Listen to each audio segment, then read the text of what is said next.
மாணிக்க வாசக பெருமான் திருவடிகள் போற்றி போற்றி. நம்முடைய மாணிக்க வாசக பெருமான் ஆலவாய்க்கு அருகில் திருவாதவூர் என்ற ஊரில் அவதாரம் செய்தவர். அவருடைய இயற்பெயர் மாணிக்க வாசகர் இல்லை, இயற்பெயர் வாதவூரர். அந்த ஊருடைய பெயரையே நம் மாணிக்க வாசகருக்கு இயற்பெயராக வைத்தார்கள் அவருடைய தாய் தந்தையர். எனவே சிறு வயது முதலே நல்ல இலக்கிய நூல்களும் இலக்கண நூல்களும் அனைத்து துறை சம்பந்தப்பட்ட நூல்களும் அனைத்து நூல்களும் நன்றாக கற்றுக்கொண்டு வந்தவர் நம்முடைய மாணிக்க வாசகர். எனவே இத்தனை அறிவு மிகுந்த நம் வாதவூரரை அந்த அறிவத்ன பாண்டிய மன்னன் பார்த்தான். இவ்வளவு அறிவா என்று உடனே 20 வயதிலேயே நம்முடைய வாதவூரரை அமைச்சராக சேர்த்துக்கொண்டார். அவரும் தன்னுடைய அறிவை கொண்டு பாண்டிய நாட்டில் என்னென்ன செய்ய முடியுமோ அனைத்தையும் நன்றாக செய்து கொண்டு வருகிறார். இப்படி இருக்கும் தருவாயில் பாண்டிய நாட்டு மன்னன் குதிரை படை வந்து கம்மியாயிடுச்சு.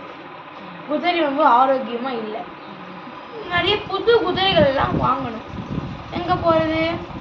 அறந்தாங்கிக்கு அப்புறமா இருக்கு ஏம்பல் என்று இடம் இருக்கு. அங்கு அரேபிய நாட்டு குதிரைகள்லாம் வரும். எனவே அறிவத்ன பாண்டிய மன்னர் பார்த்தார். எனவே அமைச்சராகிய நம்முடைய வாதவூரை அழைத்து 12,000 பொற்காசுகளை கொடுத்து போய் ஏம்பலுக்கு சென்று அந்த அரேபிய நாட்டு குதிரைகள்லாம் வரும், அந்த குதிரையை வாங்கி கொண்டு வாருங்கள் என்று சொன்னார். எனவே உடனே நம்முடைய வாதவூரர் ஒரு சில படையை எடுத்து ஒரு சில 100 பேர், ஏன்னா குதிரை எடுத்துக்கொண்டு வரணும் அல்லவா, எனவே 100 பேர் அழைத்து கொண்டு அந்த குதிரை வாங்குவதற்காக ஏம்பலை நோக்கி செல்கிறார் நம்முடைய வாதவூரர். எனவே ஏம்பல் நோக்கி சென்று கொண்டிருக்கும் பொழுது இரவாயிடுச்சு. அங்க பார்த்தீங்கன்னா ஒரு சோலை இருக்கு. அந்த சோலையில் ஒரு சத்தம் வருது. என்ன சத்தம்? ஓம் நம சிவாய, ஓம் நம சிவாய என சத்தம் வருது. என்ன அங்க இருக்கு என்று பார்த்தோம்னா, அங்க ஒரு குருநாதர், நம்முடைய பெருமான் குருநாதராக வேடம் கொண்டு வருகிறார். அது மட்டுமல்லாமல் அங்கு தனக்கு 50 சீடர்களை வைத்துக் கொண்டு நம்முடைய பெருமான் இருக்கிறார். அவர் கையில என்ன இருக்கு? சிவஞான போதம். சிவஞான போதம் நமக்கு யார் ஞாபகம் வரும்? மெய்கண்டர். ஆனா இந்த சிவஞான போதம் நம்முடைய மெய்கண்டருடைய சிவஞான போதம் இல்லை. இது வந்து நம்ம மாணிக்கவாசகர் காலத்துக்கு பிறகு வந்து சிவஞான போதம். ஆனால் நம்முடைய மாணிக்கவாசகர் பெருமான் நம்முடைய மெய்கண்டாருக்கு முன்பே தோன்றி அவதாரம் செய்தவர். 3ஆம் நூற்றாண்டு. எனவே இந்த சிவஞான போதத்தை பெருமான் கையில் வைத்துக் கொண்டிருக்கிறார். பெருமானை இப்படி வணங்கி பெருமான் திருவடிகளில் விழுந்தவுடனே நம் பெருமான் அவருக்கு தீக்கை அளித்தார். தீக்கை அளித்த உடனே நம்முடைய மாணிக்க வாசக பெருமான் வாதவூரர் பதிகங்கள் பாடுகிறார். முதலில் அவர் பாடிய பதிகம் சிவபுராணம். நமச்சிவாய வாழ்க, நாதந்தால் வாழ்க என்ற அந்த அடி எடுக்கிறார். எனவே முதல் நமச்சிவாய வாழ்க என்றார். அடுத்தது நாதந்தால் வாழ்க. நமச்சிவாய என்பது ஒரு பெயர். யாருடைய பெயர்? நாதனுடைய பெயர். அதான் பெருமாளுடைய பெயரை முதல்ல சொல்லிட்டு அவர் யாருடைய பெயர் இது? நம்முடைய இந்த உலகத்துக்கெல்லாம் நாதனுடைய பெயர் என்று சொல்றாங்க. சரி, இப்போ வந்து ராமர் இருக்கார். ஆஞ்சநேயர் சீதையை பார்க்க போனார். ஆனால் யார் அவர்? ராமர் பெயரை சொல்லிக்கொண்டே அவர் அந்த அந்த தீவை தாண்டி போயிட்டார், அந்த கடலை தாண்டி சென்று விட்டார். ஆனால் ராமரே அந்த கடலை தாண்ட வேண்டும் என்றால் ஒரு பாலத்தை செய்துதான் செல்ல வேண்டும். ஆனால் ராமருடைய பெயரை உச்சரித்து கொண்டிருந்த அந்த நம்ம ஆஞ்சநேயர் எந்த ஒரு பாலமும் இல்லாமல் அப்படியே பறந்து சென்று சீதாதேவியை பார்த்து வந்துட்டாங்க. இதே போல ஒரு நாள் ஒரு குருநாதர் இருக்காரு. அந்த குருநாதருக்கு தயிர் ரொம்ப பிடிக்கும். தயிர்காரம்மா தினமும் வந்து குருநாதர் தயிர் கொடுப்பாங்க. ஒரு நாள் ரொம்ப மழை, மிகுந்த மழை, எங்க பார்த்தாலும் வெள்ளம் ஓடுகிறது. ஆனா அப்ப கூட இன்னைக்கு நம்ம தயிர் சாப்பிட முடியாது, தயிர்காரம்மா இன்னைக்கு வரமாட்டாங்களே என்று யோசிச்சாரு குருநாதர். அப்போ அந்த தயிர்காரம்மா வந்து ஐயா தயிர் வாங்கிக்கோங்க என்று நிற்கிறாங்க. அம்மா என்னம்மா வெளியே வர முடியல, யாராலையும் எங்கே பார்த்தாலும் வெள்ளம் ஓடுது, நீ எப்படிம்மா வந்த அப்படின்னு சொல்லி சொல்கிறேன். ஐயா நான் வந்து குருநாதருடைய உங்கள் பெயரை சொல்லிக்கொண்டே வந்தேன், எனக்கு அந்த வெள்ளமே எனக்கு வழி விட்டுச்சு. எப்படி நீ வந்த, அது எப்படி வர முடியும்? தயிரை வாங்கி ஓரமாக வச்சுட்டு வா எனக்கு காமி வா என்று கூட்டு போகிறார் குருநாதர். தயிர் காம கூட்டு போகிறார். எனவே வெள்ளத்தாண்ட போய் குருநாதர் பேரை சொல்லும் பொழுதே அந்த வெள்ளமானது வழி விடுகிறது. எனவே பெருமாளுடைய பெயருக்கும் குருநாதர் பெயருக்கும் முக்கியம், அந்த பெயர் ரொம்ப முக்கியம். அதனால்தான் நம்முடைய மாணிக்க வாசக பெருமான் நமச்சிவாய வாழ்க நாதந்தால் வாழ்க சரி இவன் பாடிட்டார். அடுத்த நாள் இதுபோல் நான் குதிரை வாங்குவதற்காக இங்கே வந்தேன் பெருமானே. குருநாதர் சொல்றார், இது போல் நான் பாண்டி நாட்டு அமைச்சன், பாண்டி நாட்டு மன்னன் அரிவர்த்தன பாண்டியன் எனக்கு 12,000 பொற்காசுகளை கொடுத்து குதிரை வாங்குவது என்று சொன்னார். ஆனால் இப்போ நான் உங்களுக்கு ஆட்பட்டு விட்டேன், அந்த 12,000 பொற்காசு என்ன செய்வது? எனவே உடனே அந்த குருநாதர் சொல்றார், திருக்கோயிலுக்கு திருப்பணி செய். எல்லாருக்கும் அழிய வரும். அவர் ஏன் மன்னர் காசை வச்சு திருத்தொண்டு செய்யணும்? வேணும்னா அவர் சம்பாதிச்சு செய்யணும், ஏன் மன்னர் காசு செய்யணும்? ஒரு நாள் ஒரு முனிவர் வந்து ஆகாயத்தில் பறந்து கொண்டு சென்று கொண்டிருந்தார். அப்போ பறப்பதற்காக உடல் எடையை குறைத்து அந்த உடலை மெலிசாக ஆக்கக்கூடிய மாத்திரை, அந்த மாத்திரை வந்து கீழே விழுந்துருச்சு. அது எங்க விழுந்தது? பாண்டிய நாட்டு ஒரு மன்னன் கிட்ட போய் விழுந்தது. அந்த மன்னனிடம் அந்த முனிவர் வந்து, இது எனக்கு தேவை, இந்த மாத்திரை இருந்தால் நான் பறக்க முடியும், நான் நிறைய இடங்களுக்கு பறந்தே செல்லக்கூடியவன், அதனால் எனக்கு இது தேவை, என்னிடம் கொடுத்து விடு என்று சொல்றாங்க. எனவே அந்த மன்னர் உடனே கொடுக்கலாம், ஆனால் நீ எனக்கு கைலாயத்தை காமிக்க, கைலாயத்தை காமிச்சு நான் கொடுத்தேன். முனிவரும் சரி வாங்க என்று அழைத்து சென்று கைலாயத்தை காமிக்கிறார். மன்னர் செங்கோல் எடுத்துன்னு போனார். அந்த செங்கோலை கைலாய மலையில் வைத்து விட்டார். பெருமானை பார்த்து விட்டு வந்து அந்த செங்கோல் எடுக்கிறார். கைலாய மலை தங்கமலை, அந்த செங்கோலம் தங்கம் ஒட்டிடுச்சு. என்ன செய்யணும்? பெருமானை பார்த்ததே பெரிய விஷயம், தங்கத்தை எடுத்து வச்சுட்டு வந்துடணும்.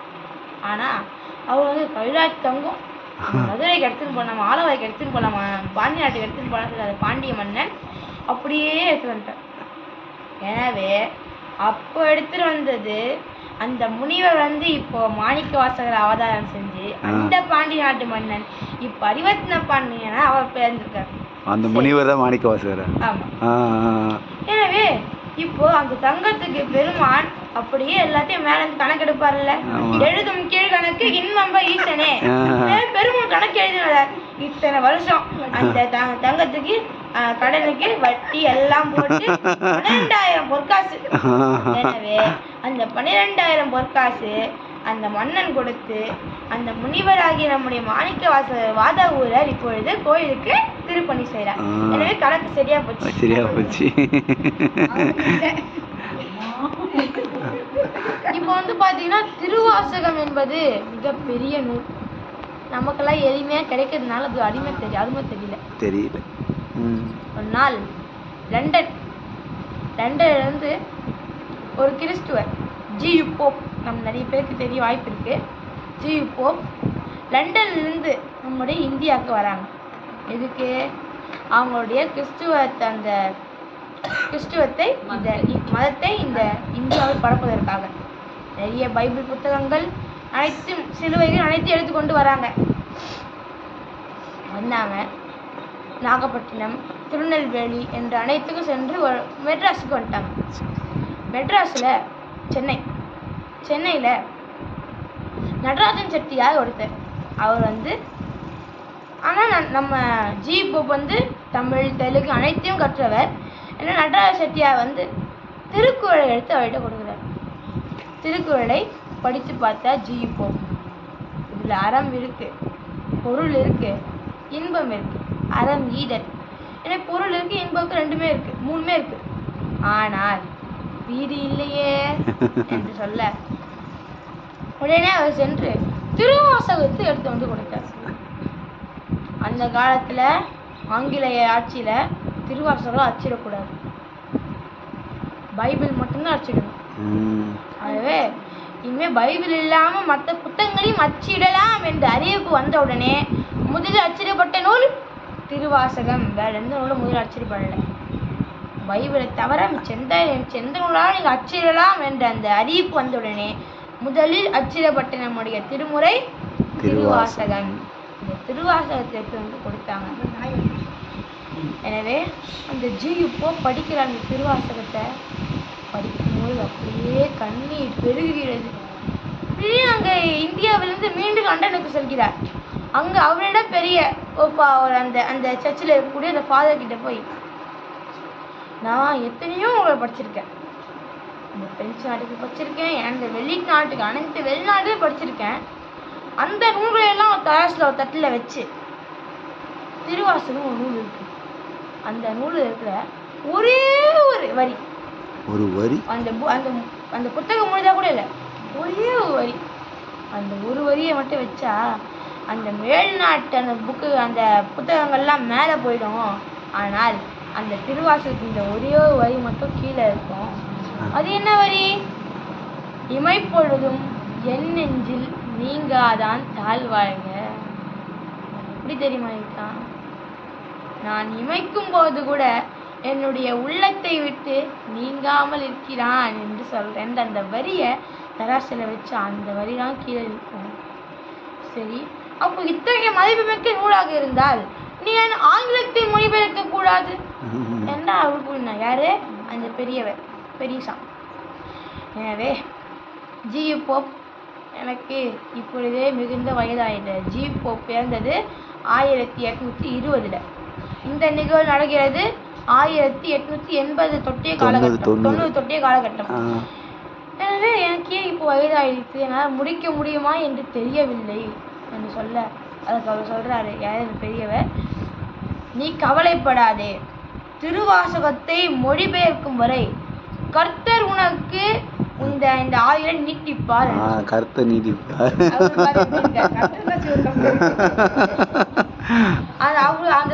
அந்த ஃபாதர் எப்படி இருக்காரு? அவர் எவ்வளவு நல்லவரா இருக்காரு. திருவாசகத்தை மொழிபெயர்க்கும் வரை கர்த்தர் உன் ஆயுளை நீட்டிப்பார் என்று அந்த ஆசையை வழங்குகிறார். எனவே அவரும் திருவாசகத்தை மொழிபெயர்க்க தொடங்கினார். எப்போ? 1883 தொடங்கினார். தொடங்கி திருவாசகத்தை அப்படியே மொழிபெயர்த்து வர தன்னுடைய 80வது வருட பிறந்த நாளை திருவாசகத்தை மொழிபெயர்த்து முடித்தார் ஜியு போப். எனவே திருவாசகத்தை அந்த ஆங்கிலத்தை மொழிபெயர்த்த உடனே இந்த பிரெஞ்சு அந்த அனைத்து வெளிநாடுகளும் அவங்க மொழியில திருவாசகத்தை மொழிபெயர்த்துட்டாங்க.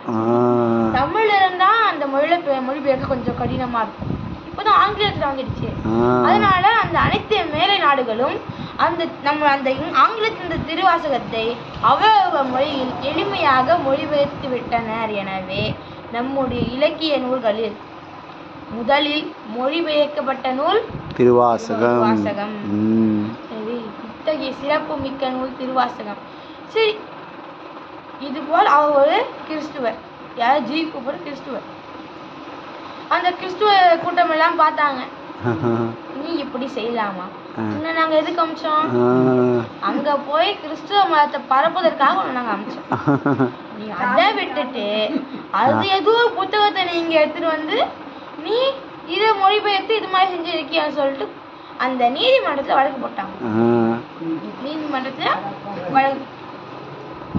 எனவே நீதிபதி சொல்றாரு, நீ மொழிபெயர்த்த அந்த புத்தகம் உன்கிட்ட இருக்கு, அதை இப்ப என்கிட்ட கொடு. அடுத்த வாரம் ஞாயிற்றுக்கிழமை அந்த புத்தகத்தை நான் படித்து விட்டு இதற்காக அந்த தீர்ப்பை வழங்குகிறேன் என்று சொல்றேன். அடுத்த வாரம் ஞாயிற்றுக்கிழமை வந்து நீதிபதி வந்தார். வந்து அங்கே அந்த அவருடைய நாற்காலில் போய் உட்கார்ல. உடனே இறங்கி வந்து ஜியு போப் காலிலேயே விழுந்துட்டார். ஏன்னா என்ன சொல்றாரு அந்த நீதிபதி, இவர்தான் உண்மையான கிறிஸ்துவர். ஏனென்றால் மொழிபெயர்ப்பை படித்த எனக்கே அதை படிக்கும் போது கண்ணிலிருந்து தண்ணீர் தாரையா ஊழ்த்தி விட்டது. ஆனா இவர் வந்து தமிழ்ல அந்த மூல நூலையே படிச்சிருக்காரு. படிச்சோம், அங்கிருந்து மீண்டும் இந்த கிறிஸ்துவத்துக்கே வந்திருக்கார் அல்லவா. அதனால்தான் சொல்றாரு அந்த நீதிபதி என்ன சொல்றாரு, இவர்தான் உண்மையான கிறிஸ்துவர். அத்தகைய சிறப்பு மிக்க நூல் நம்முடைய திருவாசகம். நம்மளுடைய தமிழ்ல தமிழ் நாடகத்தமிழ், இசைத்தமிழ், இயல் தமிழ், இசைத்தமிழ், நாடகத்தமிழ், பைந்தமிழ், அது மட்டும் இல்லாமல் வைணவ தமிழ், இத்தனை தமிழ் இருக்கும்போது 6வது தமிழாக என்ன இருக்கு தெரியுமா? அழுகை தமிழ். அந்த நூல் எது தெரியுமா? நம்முடைய மாணிக்கவாசக பெருமாளுடைய திருவாசகம். இப்போ அந்த அதாவது எப்படி தெரியுமா அழுகை தமிழ்னா, இப்போ வந்து ஒரு மனைவி இருக்காங்க, அவங்க வந்து அமெரிக்கா போகணும் ரொம்ப ஆச்சு. கனவு வந்து அமெரிக்காவில் வேலை செய்கிறாங்க. அவரை வந்து இப்போ திருமணம் பண்ண போகிறாங்க. திருமணம் முடிஞ்சிருச்சு. அந்த மனைவி கண்ணை திறந்துட்டு பார்க்குறாங்க, யாரையுமே காணும். பக்கத்தில் இருந்து கணவர் இருக்காங்க. எங்கே போனாங்க கேட்க, அவர் வந்து இங்கே இருக்க அனைவரையும் அழைத்து கொண்டு அமெரிக்கா சென்று விட்டார் சொல்கிறார். எனவே அப்போது அந்த மனைவிக்கு அமெரிக்கா போகணும்னு ஆசை.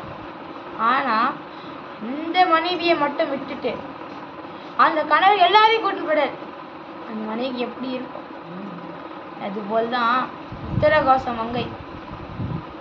மங்கையில் நம்முடைய மாணிக்கவாசகர் எழுந்தருளி அங்கே இருக்கும் பொழுது ஒரு மனைவி யாரு? மனைவி மாணிக்கவாசகர். இறைவன் தான் கணவர். அது சொல்லு, மனைவி தானே மாணிக்கவாசகர், இறைவன் தான்.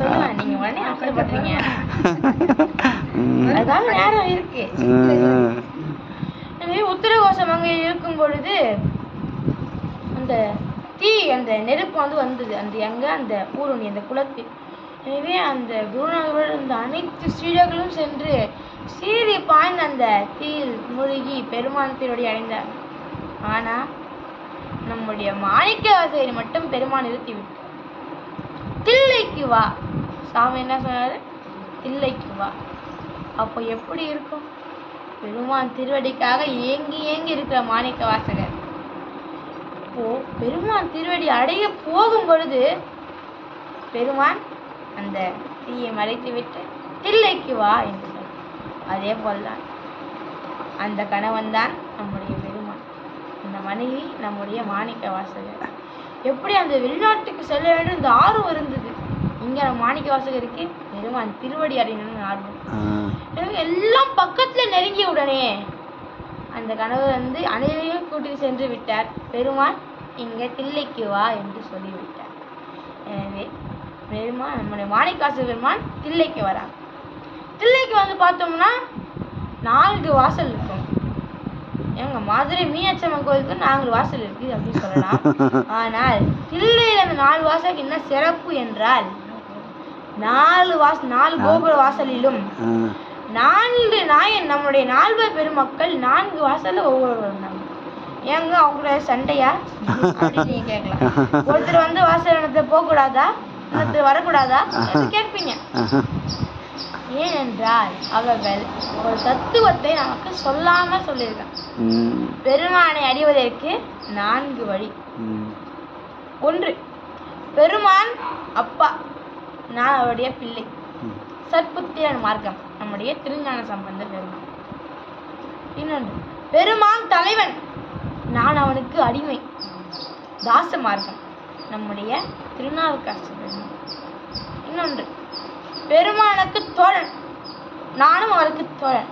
2 பேரும் சக மார்க்கம், நம்முடைய நம்பி ஆளுநர் சுந்தரமூர்த்தி நாயனார். பெருமானுடைய காதலன், நான் அவருடைய காதலி, அல்லது பெருமானுடைய கணவன், நான் அவருடைய மனைவி என்பது சன்மார்க்கம், நம்முடைய மாணிக்கவாசக பெருமான். எனவே நம்முடைய மாணிக்கவாசக பெருமான் கணவனுடன் சேர முடியாமல் தவித்து பாடிய அந்த அழுகை தமிழ்தான் நம்முடைய திருவாசகம். அந்த அப்படிப்பட்ட அந்த திருவாசகத்தை கேட்டவுடனே அந்த நீதிபதி கண்ணீர் விட்டாராம். அந்த அந்த தமிழ்லயே இந்த ஜீப்பு படிச்சுட்டு வந்திருக்கார். ஆனா அங்கேயே இருந்து விடாம மீண்டும் இங்க கிறிஸ்துவ மதத்திற்கு மீண்டும் வந்திருக்கிறாரே, அதனால்தான் இவர் உண்மையான கிறிஸ்துவர் என்று அந்த நீதிபதி கொடுக்கும். திருவாசகத்துக்கு இன்னொரு பெருமை சேர்க்கக்கூடிய வரலாறு என்ன என்றால், தென்னாப்பிரிக்காவில் நம்முடைய மகாத்மா காந்தி அவர்கள் வழக்கறிஞனாக நின்று பணியாற்ற செய்து கொண்டு வருகிறார். தென்னாப்பிரிக்காவில் இங்க நம்ம தமிழகத்து மயிலாடுதுறையிலிருந்து ஒரு சிலர் அங்கு சென்று வேலை செய்து கொண்டு இருக்கிறார். முனுசாமி செட்டியார் அவரோட தலைமையில போய் வேலை செஞ்சுட்டு இருக்காங்க. முனுசாமி செட்டியாரோட தலைமையில சென்று வேலை செய்து கொண்டு இருக்காங்க. எனவே அப்படி இருக்கும் பொழுது அங்க பாலசுப்ரமணியன் ஒருத்தர் நம்முடைய மகாத்மா காந்தியிடம் வந்து, ஐயா, நாங்கள் இது போல் மயிலாடுதுறையிலிருந்து தில்லையாடி என்ற ஊரிலிருந்து நாங்கள் வந்து இங்கே வேலை செய்து கொண்டிருக்கிறோம். ஆனால் அங்கே இருக்கக்கூடியவங்களுடைய உரிமையாளர் எங்களை மிகவும் துன்புறுத்துகிறார், அடிக்கிறார். நீங்கள் தான் எங்களுடைய வழக்கை எடுத்து வாதாட வேண்டும் என்று சொல்றோம். எனவே நம்முடைய மகாத்மா காந்தி அவர்களும் வழக்கெடுத்து வாதாடி 1 வருடத்தில் அந்த வழக்கானது முடிந்துவிட்டது. என்ன இயக்கம்? ஒத்துழையாமை. அவங்களுக்கு ஒத்துழைக்கல. ஏன்னா 24 மணி நேரத்தில் 20 மணி நேரம் பணி செய்யணும். 4 மேலே அடிப்பாங்களாம். அவ்வளோ கஷ்டப்பட்டுருக்காங்க. இங்கேருந்து போய் நம்ம ஆங்கிலேயர்கள் அவ்வளோ துன்புறுத்தி இருக்காங்க. அதுக்கு ஒத்துழைக்க கூடாதுன்றதுக்காக தான் அந்த இயக்கம், அந்த ஒத்துழையாமை இயக்கம். நம்முடைய மகாத்மா காந்தி அவர்கள் அந்த வழக்கில் வெற்றி கொண்டார். அதன் பிறகு அந்த நீதிபதி அவர்களுக்கு அபராதம் விதித்தார். ஆனால் அதன் பிறகு நம்முடைய மயிலாடுதுறையிலிருந்து சென்ற தமிழர்களை அந்த ஆங்கிலேயர்கள் மிகவும் துன்பத்திற்கு ஆளாக்கினார்கள் என்று மீண்டும் வந்து நம்முடைய மகாத்மா காந்தியிடம் கூற, அதற்கு தான் மகாத்மா காந்தி ஒத்துழையாமை இயக்கத்தை தொடங்கினார். எனவே நீங்க என்ன செய்யுங்க, அமர்ந்து கொள்ளுங்க, எதுவுமே செய்யாதீங்க.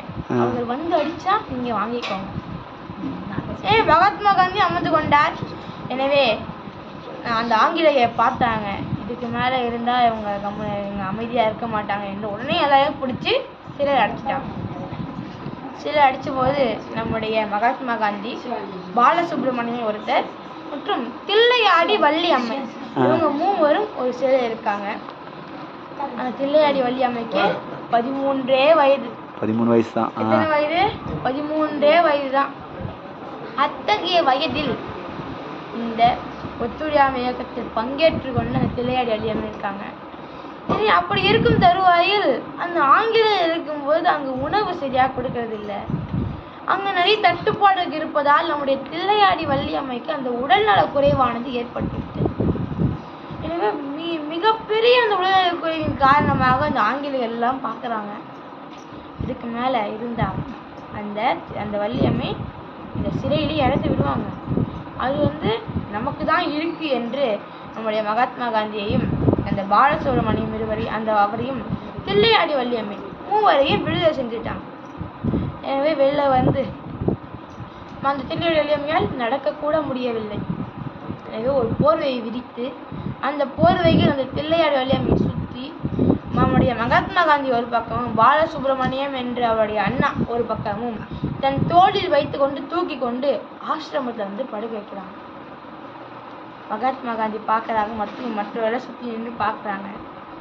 மகாத்மா காந்தி கேட்குறாங்க, என்னம்மா வள்ளியம்மை, ரொம்ப கவலையாக இருக்கியா அப்படின்னு கேட்க, ஆமாங்க ஐயா, ரொம்ப கவலையாக இருக்கு.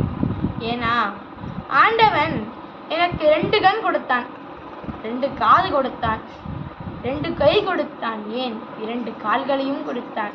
ஆனால் எனக்கு 2 உயிர்களை தரவில்லையே, ஏமா இப்படி சொல்ற என்று கேட்க, ஆமாங்க ஐயா, இப்பொழுது என் உயிரானது பிரிய போகிறது. எனவே இப்பொழுது இந்த உயிரை நான் கொடுத்து விட்டு எனக்கு இன்னொரு உயிர் இருக்கும் அல்லவா, அந்த உயிரையும் நான் இந்த ஒத்துழையாமை இயக்கத்திற்கு கொடுக்கலாமே என்று அந்த அம்மை பதில் சொல்ல, நீதானம்மா உண்மையான தமிழ் பெண் என்றார் நம்முடைய மகாத்மா காந்தி அவர்கள். அது மட்டுமல்லாமல் அந்த தில்லையாடி வள்ளியம்மை அருகில் இருந்த பாலசுப்ரமணியம் அந்த அண்ணாவை அழைத்து, நான் அந்த பாட்டை கொஞ்சம் நீங்கள் பாடுறீங்களா, நீங்கள் அந்த பாட்டை பாடினீங்கன்னா அதை கேட்டுக்கிட்டே நான் சந்தோஷமாக இருப்பேன் சொல்கிறாங்க. எனவே அந்த பாலசுப்ரமணியம் அவரும் அந்த பாட்டை பாடினார். பாடி முடித்த உடனே தில்லையாடி வள்ளியம்மை அங்கிருந்து அனைவரையும் இப்படி பார்த்தாங்க, அப்படியே கண்ணை மூடினாங்க பெருமாள். எனவே நம்ம மகாத்மா காந்தி கேட்கிறாங்க, என்னப்பா அந்த தில்லையாடி வள்ளியம்மை பாட சொன்னாங்க, ஒன்று பாடினேன், எதுக்கு பாட சொன்னாங்க, என்ன பாட்டு அது? இது திருவாசகத்தில் இருக்கு, எனக்கு அந்த பாட்டை நீ எழுதி தரியா அப்படின்னு கேட்டேன். எனவே அவரும் ஆங்கிலத்தை எழுதி தரார். அதாவது எப்படின்னா, இப்போ முக்தி அப்படின்னா MUKTHI முக்தி, அதாவது தமிழ் தான், ஆனால் ஆங்கில எழுத்துக்கள். எனவே அப்படி எழுதி தரார். எழுதி நம்ம மகாத்மா காந்தி கையில் இப்படி இருக்கு. அந்த வார்த்தைகளை படிக்க நம்முடைய மகாத்மா காந்தி என்ன பாட்டு?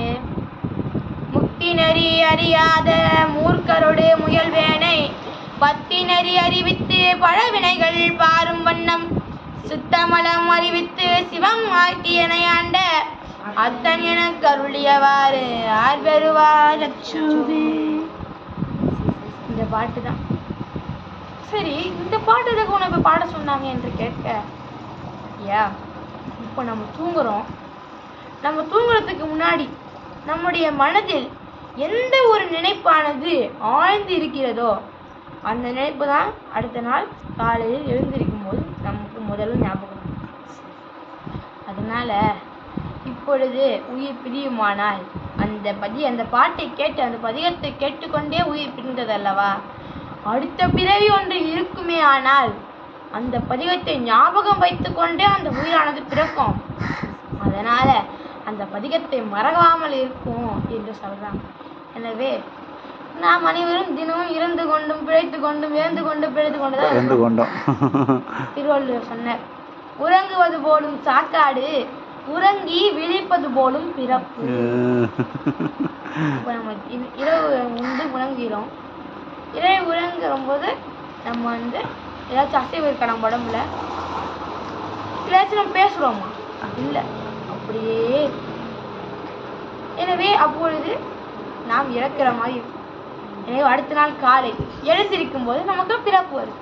எனவே அதுதான் நம்முடைய திருவள்ளுவர் உறங்குவது போலும் சாக்காடு மீண்டும், அதாவது எழுந்திருக்கும் போது விழிப்பது போலும் பிறப்பு என்றார் நம்முடைய திருவள்ளுவர். எனவே இப்படி சொல்ல இந்த தில்லையாடி வள்ளியம்மைக்காகவே நான் என்னுடைய பிரார்த்தனை, அதாவது என்னுடைய பூசையில் இறுதியில் இந்த பாட்டை நான் கண்டிப்பாக படிப்பேன் என்று மகாத்மா காந்தி வாக்களித்தார். அதேபோல் தன்னுடைய பூஜையில் இறுதியில் இந்த பதிகத்தை படித்துவிட்டு தான் நம்முடைய மகாத்மா காந்தி இந்த பூசையை நிறைவு செய்வார். எனவே அத்தகைய சிறப்பு மிக்க நூல் நம்முடைய திருவாசகம். நம்முடைய தமிழ்நாடு, இந்தியா மட்டுமல்லாமல் எத்தனையோ உலகங்களுக்கு, எத்தனையோ நாடுகளுக்கு பறந்து விரிந்திருக்கக்கூடிய நூல் நம்முடைய திருவாசகம். அப்பேற்பட்ட திருவாசகத்தை மாணிக்க வாசக வரலாற்றை நான் இப்போது தொடர்ந்து சிந்திப்போம். எனவே அப்படி திருத்தொன்று செய்வாயாக என்ற அந்த குருநாதர் ஆணையிட அவரும் அங்கிருந்து திருத்தொன்று செய்து கொண்டே வருகிறார். இப்போ அறிவர்த்தன பாண்டியனுக்கு கண்டிப்பா சந்தேகம் வரும். ஏன்னா போய் கொஞ்ச நாள் ஆயிடுச்சு, இன்னும் எந்த வித தகவலும் அவருக்கு வரல. அதனால இப்போ அவர் தகவல் அறிகிறார். என்ன அறிகிறார்? அவர் திருப்பெருந்துறை, திருப்பெருந்துறைனா இப்ப நிறைய பேருக்கு தெரிய வாய்ப்பில்லை, ஆவுடையார் கோயில் என்ற பெயர். ஆவுடையார் கோயில், ஆவுடையார் கோயிலில் எடுத்து சென்ற அந்த செல்வங்களை எல்லாம் வைத்து அவர் இப்பொழுது திருக்கோயிலுக்கு திருப்பணி செய்து கொண்டிருக்கிறார். முதலை வாங்கல என்று செய்தி. எனவே அறிவர்த்தன பாண்டியன் குதிரையில எப்போ வரும் என்று கேட்டு ஒரு தூது அனுப்புகிறார். அந்த காலத்துல தூது அனுப்புவாங்க, இல்ல கடிதம் எழுதுவாங்க. ஆனா இந்த காலத்துல கையிலேயே எல்லாமே இருக்கு. கையில ஒண்ணு எடுத்தோம்னா அதுலயே பேசிக்கலாம், அதுலயே நமக்கு என்ன வேணும் மற்றவர்களுக்கு அனுப்பிக்கலாம், எல்லாமே அதுலயே இருக்கு. அதனால இப்ப கடிதம் இல்லை, தூது இல்லை, எதுவுமே இல்லை. அந்த காலத்துல மனிதர்களை அனுப்புவாங்க, பறவையுடைய காலில் கூட அந்த சீட்டை கட்டி அனுப்புவாங்க. ஆனா இப்போ அந்த அலைபேசியை பறவை மாதிரி பறந்து அந்த நம்ம சொல்ல வேண்டிய அந்த அனைத்தையும் அந்த இன்னொரு அலைபேசிக்கு அப்படியே மாற்றி விடுகிறது. சரி, தூது அனுப்பினார். இதுபோல் குருநாதன் சென்று கேட்கிறான், இதுபோல் தூது வந்து இருக்குது ஐயா, நான் என்ன செய்வது என்று கேட்க, ஆவணி மூலத்தன்று குதிரைகள் வரும், போய் சொல். அதுக்கு என்ன அடையாளம், அதுக்கு என்ன உறுதிப்பாடு என்றால், இந்த மாணிக்கத்தை கொடுத்தார், அந்த குதிரை தான், இந்த குதிரை சேதம் தான் அந்த மாணிக்கத்தை கொடுத்தார் என்று கூறி இவரும் சென்று, என்ன மாணிக்க வாசகரே, குதிரை எப்போது வரும் என்று மன்னர் கேட்க, அண்ணா ஆவணி மூலத்தன்று குதிரைகள் வரும், அந்த குதிரை சேவகன் இதை உங்களிடம் கொடுக்க சொன்னார். அந்த மாணிக்கத்தை கொடுத்தார். மாணிக்கத்தை பார்த்த உடனே தான் கொடுத்த அந்த 12,000 பொற்காசுகளை விட அந்த பெரிய பெரிய பொருளாக தெரிந்த அந்த மாணிக்கம். ஏனென்றால் நம்முடைய மாணிக்கமாக தெரிகிற நம்முடைய சிவபெருமான் மாணிக்க வாசகருடைய கையில கொடுத்து அந்த மாணிக்கத்தை இப்போ அரிவத்ன பாண்டியர் எப்படி மாணிக்கமாகிய சிவபெருமான் கொடுத்தது யார்கிட்ட கொடுத்தார்? மாணிக்க வாசகரிடம் கொடுத்தார். என்ன கொடுத்தார்? மாணிக்கத்தை கொடுத்தார். அந்த மாணிக்கம் இப்போ அரிவத்ன பாண்டியனிடம் நம்முடைய மாணிக்க வாசகர் ஒப்படைத்து விட்டார். இப்போ ஆவணி மூலம் வரப்போகிறது. 2 நாட்கள் முன்பாக குதிரைகள் வந்து விட்டனவா என்று கேட்க, மன்னா குதிரைகளா? குதிரைகள் எல்லாம் எதுவும் வரவில்லை, கழுதைகள் மட்டும்தான் இருக்கிறது. ஏனென்றால் அந்த பாண்டியநாட்டு துறைமுகத்தில் அந்த குதிரைகள் வந்து விட்டது என்றால் அந்த பாண்டியநாட்டு அரண்மனைக்கு வருவதற்கு 2 நாட்கள் ஆகும். எனவே 2 நாட்களுக்கு முன்பாக வந்தால்தான் அந்த அரண்மனைக்கு வர முடியும். எனவே இத்தனை நாள் வரவில்லையா? அழையுங்கள் அந்த வாதவூரனை, சிறையில் இடுங்கள் என்று ஆணையிட்டார். மன்னா, சிறையில் எங்க இடணும்? மதுரையிலையா? வேண்டாம், அவருடைய சொந்த ஊரான வாதவூரில் அவரை சிறையிடுங்கள். ஏன்னா வாதவூர் தான் ஊர்காரங்க எல்லாம் தெரியும். இப்போ லண்டனுக்கு போய் ஒருத்தர் அடி வாங்குறார், அவரோட தமிழ்நாடு. லண்டன்ல அடி வாங்க தமிழ்நாடு தெரியுமா? தெரியாது. எனவே ஆலவாயில் அவர் அடைச்சா வாதவூர்ல தெரியாது. இப்போ அலைபேசி இருக்கு, நம்ம எங்க அடைச்சாலும் நல்லா இங்க தெரிஞ்சிருது. ஆனா அந்த காலத்துல அப்படி வசதி இல்லை, எனவே தெரியாது. அதனால அவரை வாதவூரிலே நீங்க சிறையடைங்க என்று சொல்ல, உடனே அந்த பணியாளர்களும் வாதவூரில் சிறையடைத்தார்கள். ஆனால் ஆவணி மூல நாள் வந்து நெருங்கியது. இன்று ஆவணி மூல நாள் என்றால் குதிரைகள் வந்து கொண்டிருக்கின்றன. 100கணக்கான 1000கணக்கான குதிரைகள் வந்து கொண்டிருக்கின்றன. ஒரு வெள்ளை குதிரை, அது மேல் செக்க செவேல் என்று நம்முடைய பெருமான் கண்ணுக்கு மை பூசி கொண்டு வருகிறார். எனவே அவரை வரும்போது நம்மளுக்கு மாணிக்கவாச பெருமான் வாதவருக்கு பாத சிலம்பொலி கேட்கிறது. அதான் வாதவூரினில் வந்து நீ தருளி பாத சிலம்பொலியை காட்டிய பண்பும் என்று மாணிக்கவாச பெருமான் பாடியுள்ளார். எனவே குதிரைகள் எல்லாம் வந்து விட்டது, வாதவூரனை விடுவீங்கள் என்று உடனே அந்த மன்னருக்கு அந்த வாதவூரம் வந்து நிற்கிறார். பெருமானை பார்க்கிறார். நம்முடைய வாதவூருக்கு தெரியும் இது குதிரை சேவகன் இல்லை, ஏன்னா நம்ம போய் தான் அவனை பார்க்கவே இல்லையே. ஏன்னா இது குதிரை சேவகன் இல்லை, பெருமான். எனவே வேத மொழிகள் வெண்ணீட்ட செம்மேனியர் நாதப்பறையினர் அன்னே என்னோ நாதப்பறையினர் நான்முகன் மாலுக்கும் நாதரின் நாதரால் அன்னே என்னோ கண்ணஞ்சனத்தர் கருணை கடலினர் உள் நின்று உருக்குவர் அன்னே என்னோ உள் நின்று உருக்கே உழப்பில் ஆனந்த கண்ணை தருவரால் அன்னே என்னோ நித்தமனால நிரம்ப அழகிய சித்தத்தில் இருப்பரால் அன்னே என்னோ சித்தத்திருப்பவர் தென்னன் பெருந்துரை அத்தரானந்தரா அன்னே என்னோ. இது நம்முடைய மாணிக்க வாசக பெருமான் குதிரை சேவகனாக வந்த பொழுது எப்படியெல்லாம் இருந்தார் என்பதை இந்த அன்னை பத்து 17வது பாடல் அன்னை பத்து என்ற பதியத்தில் அருமையாக பெருமான் இப்படி வந்தார், பாய்பரி மேற்கொண்டு என் உள்ளம் கவர்வரால் அன்னே என்னோ. எனவே இது போலெல்லாம் பெருமான் வந்தார். பாய்பரியை தன் கையில் வைத்துக் கொண்டு அந்த கையில் வைத்துக் கொண்டு வந்தார் என்று அன்னை பத்தியில் நம்முடைய மாணிக்க வாசகம் பதிவு செய்கிறார். மன்னர் பார்க்கிறார், அனைத்து குதிரையும் நன்றாக அழகாக இருக்கிறது. எனவே பெருமான் நன்றாக பார்த்துக்கொள், குதிரையெல்லாம் எப்படி இருக்கிறது பார்த்துக்கொள், கை மாற்றி விட்டா சென்றால் மீண்டும் குதிரைகள் மறுபடியும் வாங்கப்படாது. பொறுப்பு இருக்கா கிடையாது. இப்பெல்லாம் அதெல்லாம் இப்ப முன்னாடி சொல்றாங்க, இப்பெல்லாம் போர்டே போட்டுடுறாங்க பெருசா, மறுபடியும் வாங்கப்படாது, இல்ல மறுபடியும் பணம் தரப்படாது என்று மாதிரி சொல்லிடுறாங்க. எனவே பெருமாள் சொல்லிட்டார். எனவே அந்த 65 பாண்டியன் குதிரை எல்லாம் தொட்டு பார்க்கிறார். அனைத்து குதிரையும் அருமையா இருக்கு. எனவே வாங்கிவிட்டு வைக்கிறார் எங்க குதிரை இருக்கக்கூடிய அந்த இடத்துல. அன்று இரவு அந்த பரிகள் எல்லாம், அதாவது குதிரைகள் எல்லாம் மீண்டும் நரிகளாக மாறின. மீண்டும் நரிகளாக மாறினவா புரியலையே. சாமி முதல்ல குதிரைய கொண்டு வரல, அது எப்படி 2 நாளைக்கு முன்னாடி அங்க வந்து குதிரை இங்க வரும்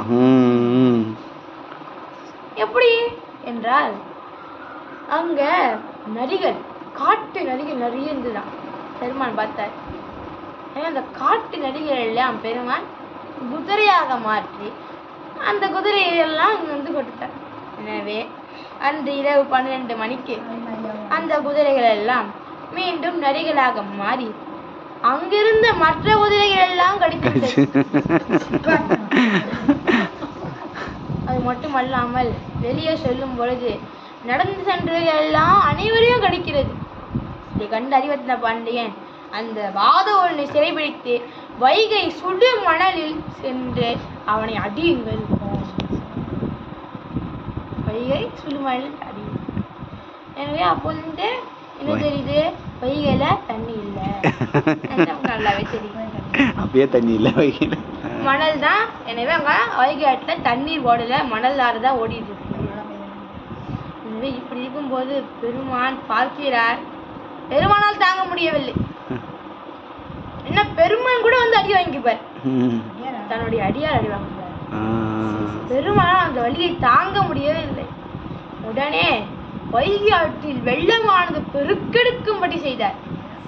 வெள்ளமானது பெருக்கெடுத்து வந்து கொண்டே இருக்கிறது, அடைக்கவே முடியவில்லை. உடனே மண்ணை வந்து அடைப்பதற்காக என்ன சொல்றார், ஒவ்வொரு வீட்டிலிருந்து ஒவ்வொரு ஆள் வந்து வேலை செய்தால் அந்த அணையை அடைக்கணும், அந்த அணை கட்டி அடைக்கணும். சரி, எல்லா வீட்டுல இருந்து ஒவ்வொருத்தரும் போனாங்க.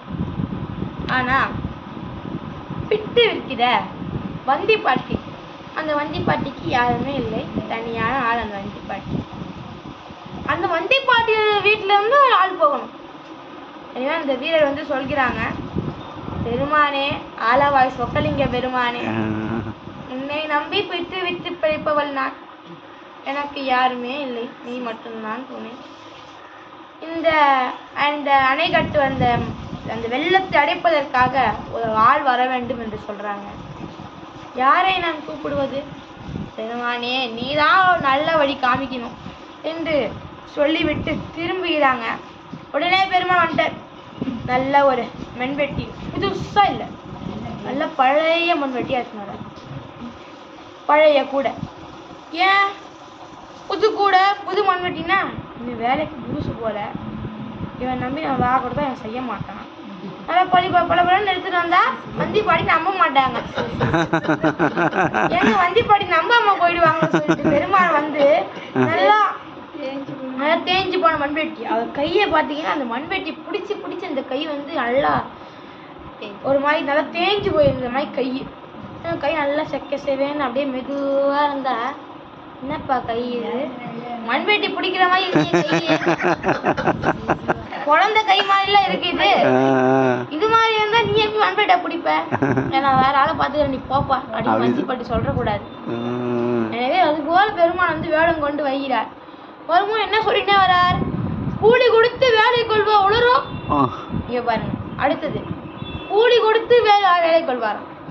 எல்லாம் வேலை செஞ்சுட்டு கூலி கொடுப்பாங்க, முதல்ல வேலை செஞ்சிடணும், அதுக்கப்புறமா கூலி பணமும் ஏதாச்சும் கொடுப்பாங்க. ஆனா இங்க சாமி வந்து முதல்ல கூலி கொடுத்துருங்க, நான் வேலை செஞ்சுக்கிறேன். வந்தி பாட்டியிடம் வந்தாங்க. பாட்டி, எனக்கு நீ கூலி தருவாயா, நான் உனக்கு இது வேலை செய்து கொடுக்கிறேன் என்று சொல்ல, என்னிடம் கூலி கொடுப்பதற்கெல்லாம் எதுவும் இல்லையப்பா, ஆனால் உனக்கு ஒரு வேலை மட்டும் உள்ளது. என்ன வேலை பாட்டி? இது போல அந்த வைகை ஆற்று வெள்ளம் வந்துவிட்டது, அதை அடைப்பதற்காக ஆள் வேண்டும், எனக்கு யாருமே இல்லை, நீ சென்று அந்த வேலை செய்கிறாயா? செய்கிறேன் பாட்டி, ஆனால் நீ எனக்கு என்ன தருத? நீ எதுவும் தர, நான் எப்படி வேலை செய்ய முடியும்? சரிப்பா, நான் இப்போ ஒரு பெட்டு போட்டிருக்கேன்.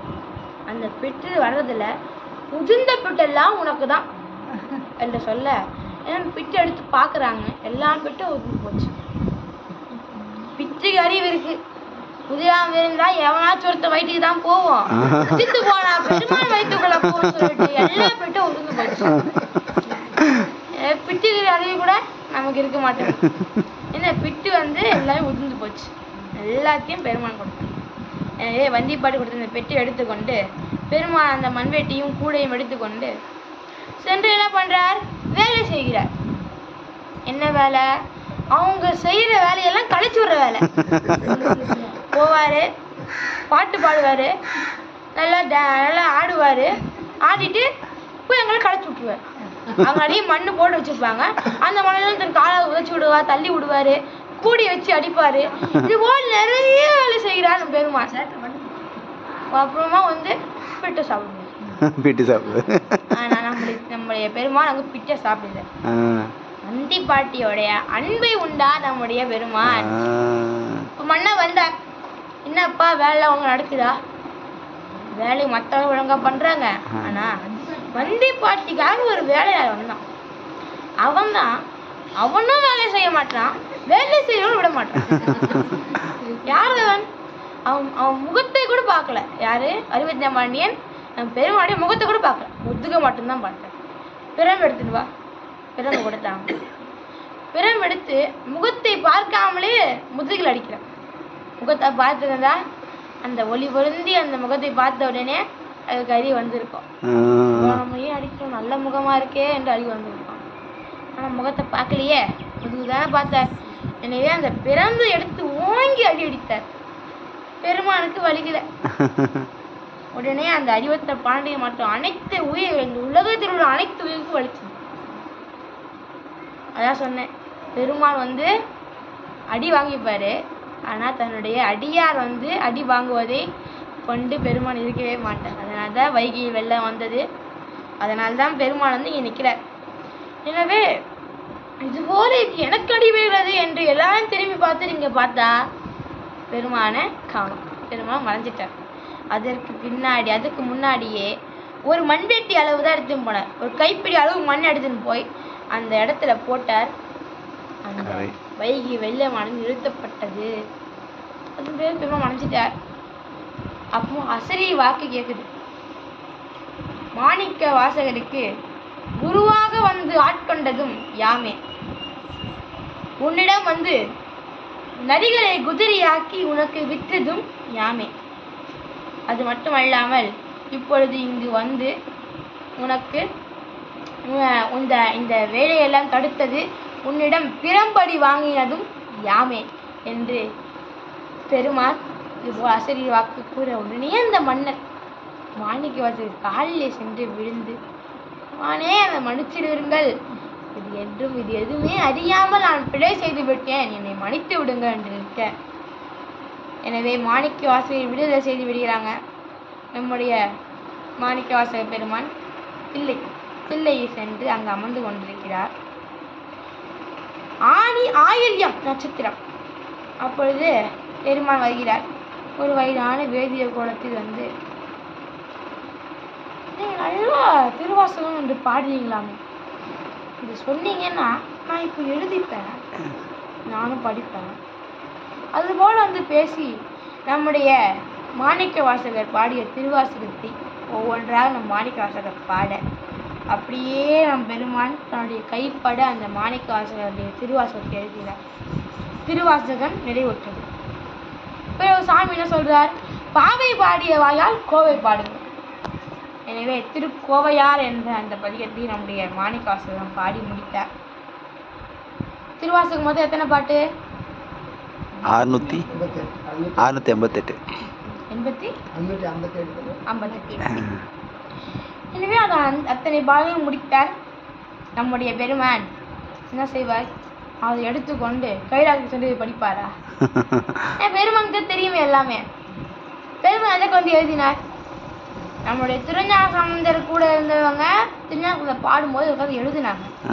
மாணிக்கவாசகர் கூட யாருமே இல்லை, நான் எழுதுவோம்.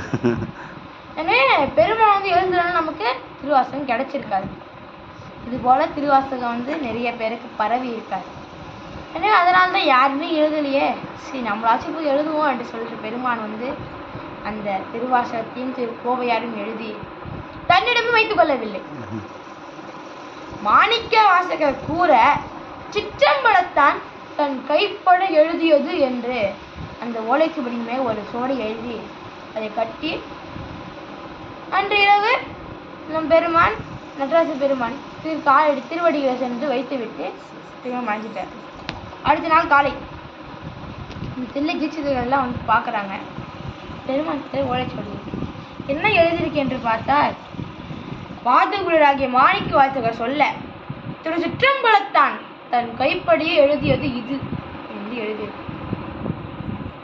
தீட்சிதர்கள்லாம் வந்து இது போல எழுதியிருந்தது, இதோடைய பொருள் என்ன சாமி, இது பொருள் என்ன என்று சொல்ல அதை நாளை தில்லை சிற்றம்பலத்தினுடைய அந்த கருவறை முன்பு நின்றே நான் சொல்கிறேன் என்று மாணிக்க வாசகர் கூறினார். அதுக்கு அடுத்த நாள் தில்லை சிற்றம்பலத்தான் முன்பு முத்தினடி அறியாத மூர்க்கரோடு முயல்வேனை பத்தியை நெறி அறிவித்து பழவினைகள் பாரும் வண்ணம் சித்தமலம் அறிவித்து சிவம் ஆக்கி என்னை ஆண்ட அத்தனை கருளியவாறு ஆர் பெறுவார் அச்சோவே. பெருமானே, முத்தினடி அறியாத பல மூர்க்கரோடு நான் முயன்றிருக்கிறேன். ஆனால் நீ என்னை அவரோடைய இரு என்று சொல்லாமல் எனக்கு பத்தி நெறி அறிவித்து என்னுடைய பழைய வினைகளெல்லாம் பாரும் வண்ணம் எனக்கு சித்தமலம் அதாவது உபதேசம் தீக்கி அளித்தாய். அது மட்டும் அல்லாமல் என்னை சிவமாக்கினாய். சிவமாக்கி என்னை ஆண்ட அத்தன் பெருமானே, நீ எனக்கு அருளியவாறு யார் பெறுவார் அச்சோவே. நீ எனக்கு செஞ்சது போல யாராச்சும் எனக்கு செய்ய முடியுமா சாமி? எனக்கு உதிரை சேவக்கனா வந்த குருநாதரா வந்த, அது மட்டுமல்லாமல் ஒரு கூலியாளா வந்து பாண்டியனிடம் நீ பிரம்பு அடி வாங்கினிய சாமி. அப்படிப்பட்ட அத்தனாகிய நீ எனக்கு அருளியவாறு எனக்கு வேற யாரும் செஞ்சதே இல்லை சாமி என்று அந்த முத்தினடி அறியாது என்ற இந்த பதிகத்தை பாடி செம்மலம் அறியாத சிதறோடும் திரிவேணி மும்மை மலம் அறிவித்து முதலாக்கி என ஆண்ட முதல்வன் தான் நம்மையும் ஒரு பொருளாக்கி நாய் சிவிகை ஏற்றுவித்த அம்மை. இப்போ முதல்ல அத்தன், இப்ப அம்மை எனக்கு அருளியவாறு ஆதரவார் அச்சோவே என்று சொன்ன உடனே நம்முடைய மாணிக்க வாசக பெருமான் சோதி உருவமாக எல்லாம் வல்ல சிற்றம்பலத்தான் நடராச பெருமான் திருவடியில் சோதியாக இரண்டர கலந்தார். சிற்றம்பலம் எம்பிரான் மாணிக்க வாசக பெருமான் திருவடிகள் போற்றி போற்றி.